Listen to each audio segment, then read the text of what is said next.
欢迎来到声乐书柜，每天一本书，让我们一起成长。祝您本期听书愉快，收获满满。今天为你解读的书是《数字医疗》，副标题是医疗 App 智能分诊和医疗保健大众化。在眼下这个飞速发展的数字时代，医疗保健领域经历着前所未有的变革。从治疗手段到患者管理，新兴技术如云计算、大数据和人工智能都在不断重塑这个行业。数字医疗这本书关注到了这一现象，并对此做了全面深刻的探讨。这本书是由3位瑞士学者联合撰写，包括圣加伦大学市场营销学教授安德烈亚斯·赫尔曼、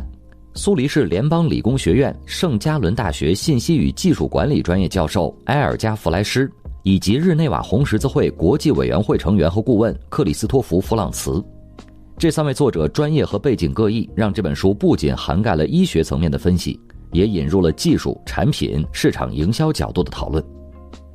书中他们讨论了当下数字医疗领域的众多实践案例，并采访了相关的专业人士，为我们梳理出了数字医疗技术的现状，同时还提出了一系列数字医疗技术所面临的限制和挑战。但技术只是一方面，正如3位作者在前言中写道，我们希望立足于数字技术能够带来的各种机遇，辨析医疗系统的模式与理念，由此探讨医疗系统究竟怎样才能为人们提供更好的服务。好，话不多说，接下来我将分2个部分为你解读这本书。第一部分，我们来探讨现代医疗保健系统所面临的困境，以及数字化能对此做些什么。第二部分，我们来了解一批数字医疗的真实案例，由此来了解当下数字医疗的发展现状。我们先来看第一部分。现代医学取得了非凡的成就，这是无可争议的一个事实。在过去的100年间，人类的预期寿命翻了1倍，从20世纪初的40到46岁提高到现在的69岁。但如果我们换一个角度来看的话，这个成就有积极的一面，也有消极的一面。用作者的话来说，可能正是这些非凡的成就使得现代医疗系统不堪重负。为什么这么说呢？现代人更加长寿了，但却并不一定就更加健康了。医学进步降低了一些疾病的致死率，但后果是我们可能不得不长久忍受那些疾病带来的痛苦。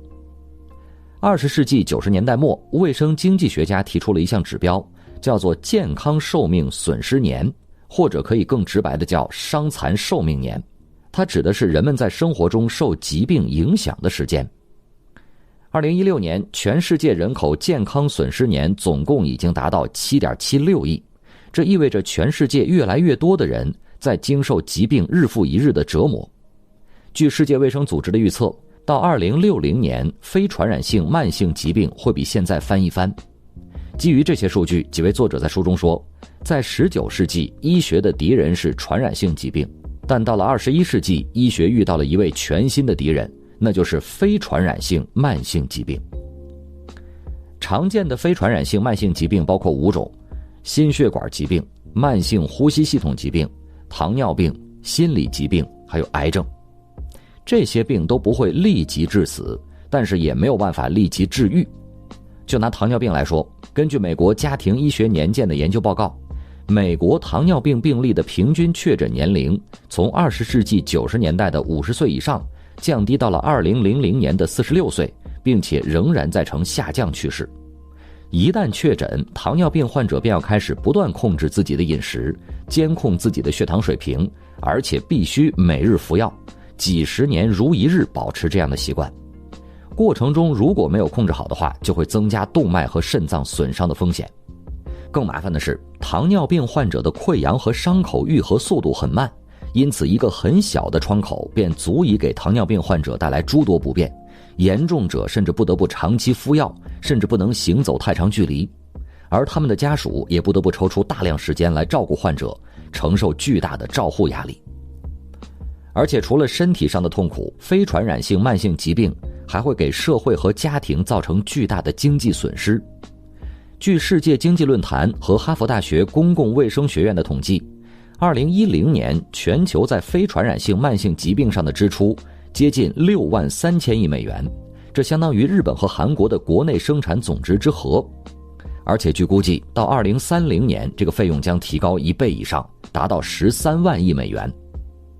之所以费用会这么高，主要有2个原因。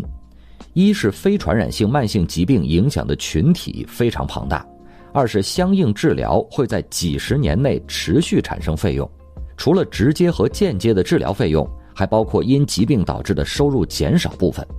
这其实也正说明了医疗进步的第2个消极后果，那就是它毫无疑问越来越先进了，但也毫无疑问变得越来越贵了。全世界各个国家的医疗护理价格都在不断的攀升，因此尽管今天我们有国家资助的医疗保健系统，可以帮助我们承担部分的医疗费用，也有医疗保险公司帮我们分担医疗风险，但疾病依然是最能影响个人经济状况的因素之一。在绝大多数非洲国家和亚洲国家，大部分医疗费用要靠患者自费承担，导致因病致贫依然是很常见的现象。不过美国的情况也没有好到哪儿去，美国可以说享受着医学进步带来的巨大红利，它在医学研究和新药审批方面的速度是远超其他国家的，其顶级医院、制药和生物公司的数量是其他国家所无法比拟的。但也正是因为如此，它的医疗费用极为高昂。书中提到，有2800万美国人没有任何健康保险，这让他们根本没有机会享受那些先进的医疗服务，甚至还因此陷入巨大的财务危机。在美国，个人破产最常见的原因正是无力承担医疗费用。全世界医疗保健的支出在大幅上涨，远远超出全球的军费支出。这是一件好事，因为这表明全世界都比较重视健康问题。但如果对比各国医疗保健支出的增长和各国国内生产总值的增长，你就会感到担心了。因为医疗保健支出的增长速度要远超国内生产总值的增长速度，这意味着普通家庭不得不将越来越多的可支配收入用在医疗保健方面，这显然是不正常，也是不可持续的。以瑞士为例，在过去的20年，瑞士医疗保健系统的开支要远高于医疗保险的缴费总额，国家对此做了大量的补贴。但尽管如此，医疗上个人自费的比例仍然在不断的提高。德国同样如此，2000年德国的全国医疗总支出是2140亿欧元，到2017年这个数字提升到了3750亿欧元，这给国家的医疗支付体系造成了不少压力。英国的情况要特殊一点，它在1948年建立了国民医疗服务体系，简称 NHS， 试图为全体英国公民提供免费全面的医疗保健服务。但是近年来 NHS 的资金越来越吃紧，这使得患者需要等候很长时间才能做手术，医生的选择也越来越有限了。连这些国家都是如此的话，其他国家就更不用说了。总而言之，医疗费用的上涨是全世界所有国家面临的共同问题。那这要怎么办呢？在这本书的作者看来，数字化医疗可能会是一个有效的对策。我们以前谈论数字化医疗，更多的是把它作为一项帮助医生诊断和治疗的工具。比如我曾经解读过一本叫《当医疗出错时》的书，那本书讲了不少医生在使用电子病历、智能诊断的时候的感受和思考。但是今天咱们这本书的作者角度有些不同，在他们看来，数字化医疗最大的作用不在于协助治疗，而在于协助预防。对于大多数非传染性慢性疾病而言，比起怎么治疗，怎么预防可能更为重要。用书中作者的话来说，预防就是最好的治疗。据世卫组织的报告，大约一半的非传染性疾病的风险是可以人为控制的。以心血管疾病为例，人们可以通过预防降低80%的患病风险。这里所说的预防其实主要是生活方式的调整，包括4个方面：一是健康的饮食，2是充足的锻炼，3是戒烟，4是适度饮酒。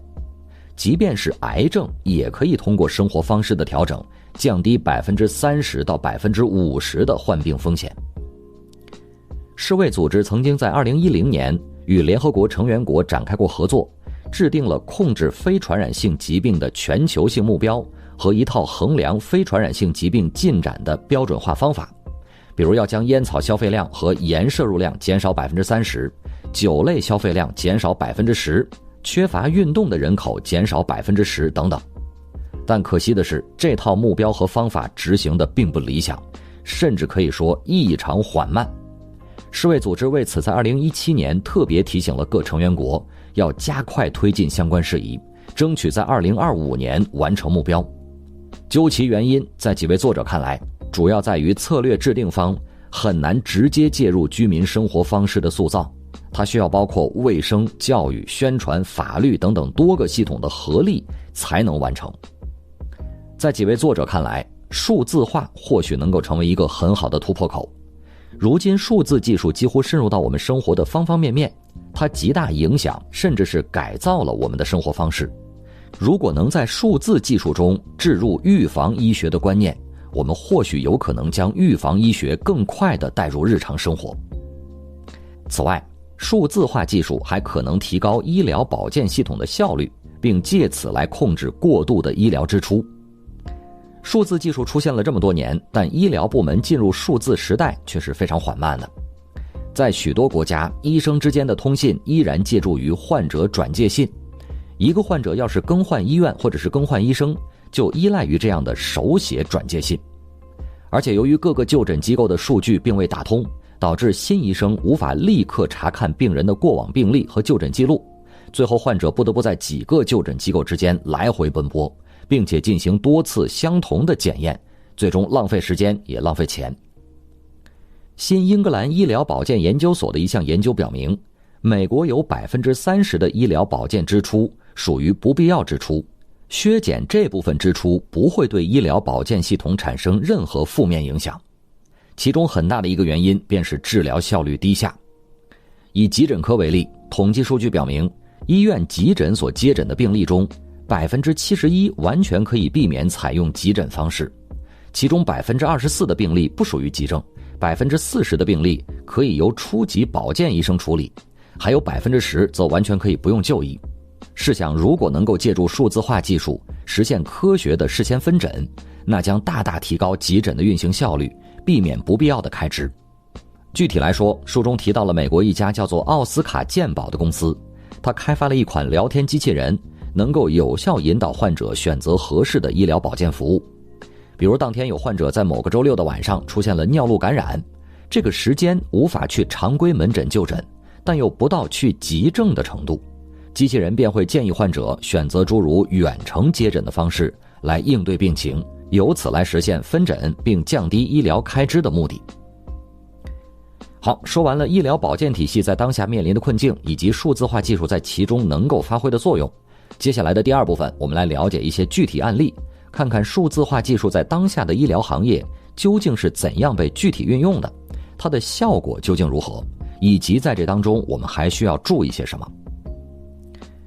自我健康监测可能是目前大众最为熟悉的一种数字化医疗手段了。早在智能手机和互联网时代以前，一些运动员或者慢性病患者就会测量并且记录自己每天的生命体征以及各类活动的数据。今天在各种智能化设备的辅助下，这种测量和记录变得越来越简便，而且也越来越准确和全面。借此收集的数据完全可以成为我们诊断、治疗、制定预防措施和调整生活习惯的重要参考。有大量的公司在深耕这一领域，其中有以苹果公司作为代表。在美国食品药品监督管理局批准了苹果手表的心电图功能以后，苹果公司围绕这一产品迅速搭建起了一个数字化医疗体系。它开发了 Healthy Kit 来负责采集苹果手机硬件和软件收集的健康数据，同时它还开发了 Care Kit 来帮助医疗机构获取患者的健康数据，而 Research Kit 则是搭建起了患者、医院和医疗研发机构之间的渠道，试图推动医疗研究者之间的合作。此外，也有公司试图基于个人健康数据打造相应的激励机制，由此来鼓励人们实践更为健康的生活方式。例如在加拿大，政府部门与私营企业合作，推出了一款叫做胡萝卜奖励的 App， 用户可以通过积极参与体育锻炼来获得积分，然后用这些积分换取电影院或者是超市的折扣。这款 App 非常受欢迎，有超过100万人使用，在推动健康生活方式上发挥了不小的作用。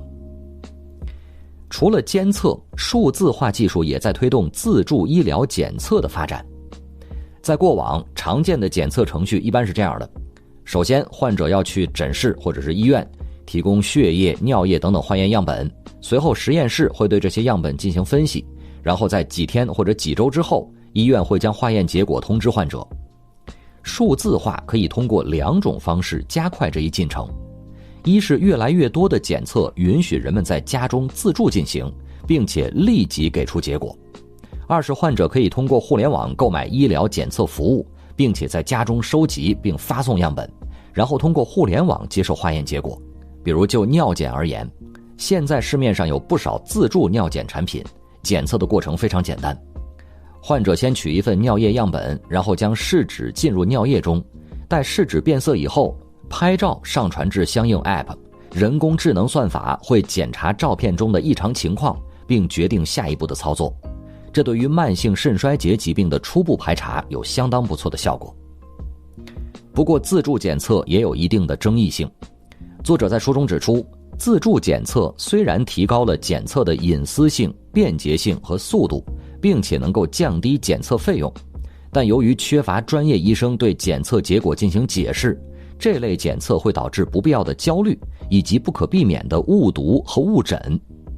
作者在书中特别提到了一家叫做 Zeronos 的血液检测公司，它由被称为女版乔布斯的伊丽莎白·霍姆斯创立。这家公司宣称研发出了一款自助血液检测设备，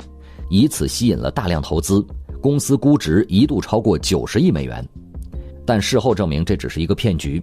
伊丽莎白·霍姆斯在2022年11月因欺诈投资者罪名获刑11年零3个月。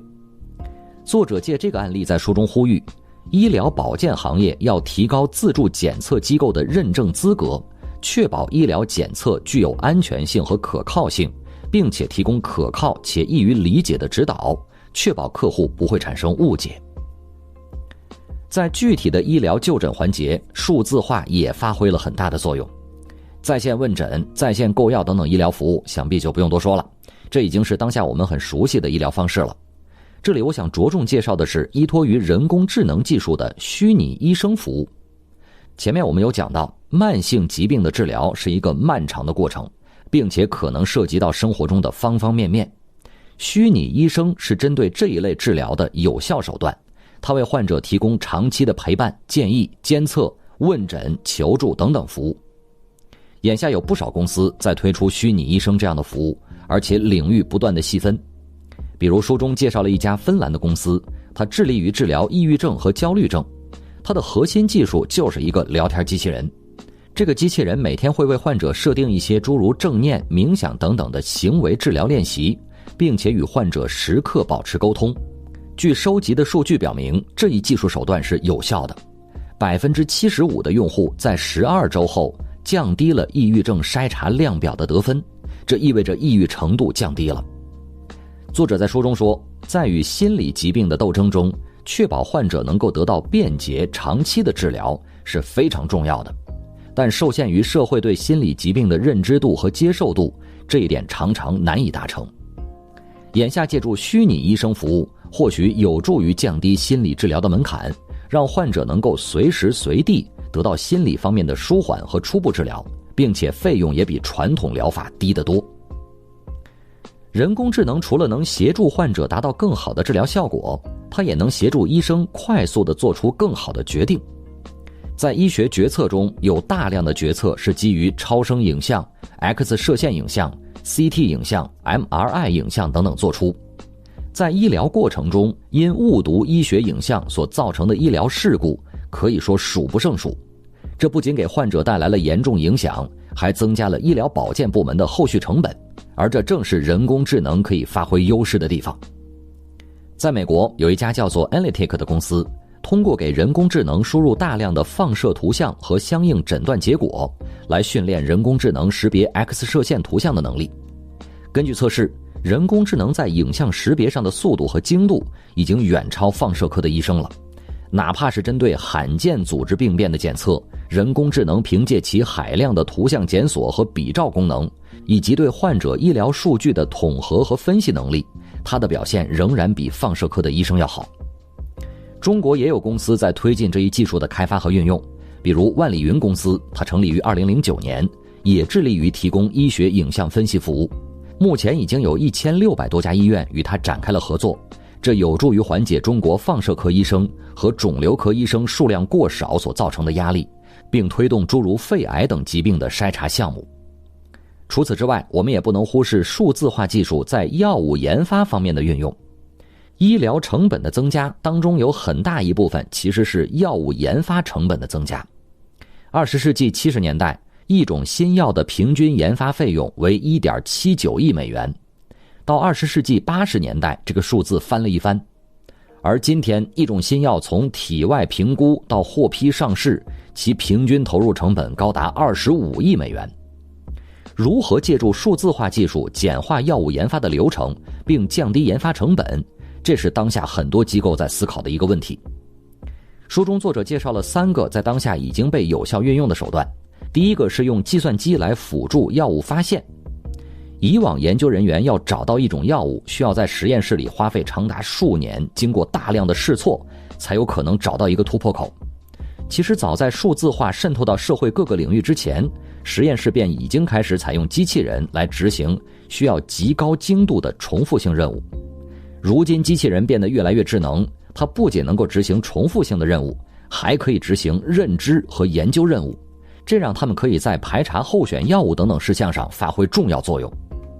比如剑桥大学曾经开发了2款实验室机器人，叫做亚当和夏娃，他们能够提出假设、测试假设，并且根据实验结果调整假设，由此来快速寻找可能有效的药物成分。此前他们帮助研究人员发现了多种热带疾病的候选药物，虽然目前研究结果还停留在体外阶段，但是一旦在临床研究上得到证实，那么这2个机器人的工作便有可能造福数百万人。除了药物的发现，数字化技术还能协助临床研究招募患者。临床研究是很容易失败的，其中一大困难便是招募患者。原因不是患者不愿意，而是患者不知道有这样的研究。根据美国国立卫生研究院的一项研究表明，85%的患者不知道他们可以参加临床研究。此外，75%的受访者表示，他们对参与临床研究持开放态度。所以招募患者的关键其实在于让信息到达他该到达的人群。有商业机构在试图通过建立一个汇集相关信息的搜索平台来解决这一问题。患者可以借助这样的平台搜集适合自己的研究项目，招募方也可以借助平台迅速匹配符合实验要求的患者，由此极大提高患者招募的效率。再有，数字化技术能够有助于将患者真实世界数据引入药物研发过程。这里说的真实世界数据指的是患者日常生活的各个方面产生的健康数据，包括电子病历中的就诊信息、健康可穿戴设备所监测的生命体征和活动数据，甚至是医疗保险公司的账单信息等等。它涵盖了患者从病前到病后长期积累而来的数据。这些数据不如临床研究数据严谨，但它或许能够更准确地显示真实世界中患者的反应和需求。人工智能技术的运用，允许我们更系统地评估和利用这部分通常会被忽视的数据，从而能为药物研发提供一个更全面和实际的视角。比如以阿尔茨海默病研究为例，以往人们只能收集确诊患者的数据，现在所有的电子病历信息都储存在数据库中，研究人员也可以查阅患者过去的情况。这样一来，他们就可以更好地了解哪些因素会影响疾病的发展，并对此采取相应的对策。当然，数字医疗也有我们需要担心和注意的地方。书中作者尤为强调了数据安全问题。前面我们讲到的所有数字医疗的服务都建立在健康数据之上，这些数据涵盖高度私人和个性化的个人信息，一旦泄露，后果不堪设想。美国、英国、澳大利亚、新加坡、德国和南非等国家都发生过严重的健康数据泄露事件。据美国公布的一组数据，在2009年至2018年间，美国共发生了1863起健康数据泄露事件，有 1.73亿人受到影响。而且随着越来越多的医疗设备接入网络，医疗保健公司成为网络攻击的重灾区。在美国，所有成功的网络攻击中，超过一半的受害者是医疗保健公司。原因简单又令人震惊。目前黑市上一张被盗用的电子病历的价格是一张被盗用的信用卡的10倍。这是因为电子病历中包含了个人的社会保障号码、医疗保险号码、住址还有信用卡信息。不法分子可以通过提交这些信息来申请多张新信用卡，获得贷款、购物等等。作者在书中说，解决这一问题需要2方面的努力。首先，需要提高医疗保健从业者和患者对数据安全的认识和操作技能，因为有很多数据泄露是因为人为的错误造成的。其次是要充分发挥技术的作用，数据安全应该从设备和软件的设计阶段就开始纳入考虑，而不是作为事后的补救措施。监管机构也应该加强对数据安全的规范和监管，确保从硬件到软件，从体系架构到使用观念，数据安全都得到充分的重视。此外，作者还在书中尤为提到了技术的公正性。公正性是现代医学很重要的一条伦理和道德原则，它要求人们必须公平地分配稀缺的医疗服务，向相同的病例提供相同的治疗。它还要求新的或实验性治疗的负担和利益必须在所有社会群体之间平均分配。眼下数字技术显然增加了人们获得医疗保健服务的机会，但仍然有大量的低收入家庭、老年人、残疾人和农村居民等等很难享有这一机会。这不仅因为他们的经济水平，也因为他们没有稳定的互联网连接，没有必要的设备，或者缺乏使用这些数字工具所需要的技能和教育。对于这部分人来说，数字化医疗可能并没有使得医疗越来越便捷，相反是越来越困难了。而且眼下在数字医疗领域，不同的系统和设备之间是存在着巨大的差距的，这同样可能加剧不平等。比如与安卓用户相比，苹果用户享有更为先进的健康监测和分析工具。这不仅因为苹果设备通常更为昂贵，也因为苹果公司具有对更敏感和高级健康数据的访问权限。这种差距很可能导致2个不同用户群体在医疗结果方面产生显著差异。基于此，几位作者在书中特别强调，数字医疗服务的设计和运用需要更加关注公正，这包括但不限于提供更加普遍和便宜的互联网服务，开展针对不同群体的数字健康教育，以及制定公平的数据共享和使用制度等等。只有当这些问题得到妥善解决的时候，数字医疗才有望推动医疗系统更好地为人们服务。好，到这里这本书就为你介绍完了，下面我们再来回顾总结一下。赫尔曼、弗莱施和弗朗茨3位作者在书中为我们梳理和分析了当下数字医疗领域的一些成果。在第一部分，我们讲到医学进步在获得巨大成就的同时，也有其消极的一面。它降低了疾病的致死率，但后果是我们不得不长久忍受这些疾病带来的痛苦。眼下重症和绝症也许变得没有那么凶险了，但非传染性慢性疾病成为了我们的新敌人，给每个人的生活带来了极大影响。而且技术变得先进的同时，也变得越来越昂贵了。许多国家医疗保健支出的增长速度要远超国内生产总值的增长速度，这意味着医疗会越来越挤占我们的可支配收入。在几位作者看来，数字化是应对这些情况的一大对策。我们可以借助数字化技术推广更健康的生活方式，用预防代替治疗，以及我们也可以借助数字化有效提高医疗服务的效率，由此降低医疗服务的成本。在第二部分，我们介绍了一些具体案例，包括自我健康监测、自助医疗检测，以及借助人工智能技术在慢性疾病治疗与医生诊断中的作用。此外，我们也提到了数字化技术在药物研发过程中的应用，比如通过数字技术辅助药物发现，协助临床研究、患者招募，以及将患者的真实世界数据纳入药物研发过程等等，这都有效地加快了药物研发的进程，并且降低了其成本。但是尽管如此，数字医疗仍然有很多地方是令人担心的，主要有2个方面：一是健康数据的安全问题，二是技术的公正性问题。只有在确保安全和公正的基础上，一项医疗技术才有可能真正惠及我们所有人。好，以上就是为你介绍的全部内容，恭喜你又听完了一本书。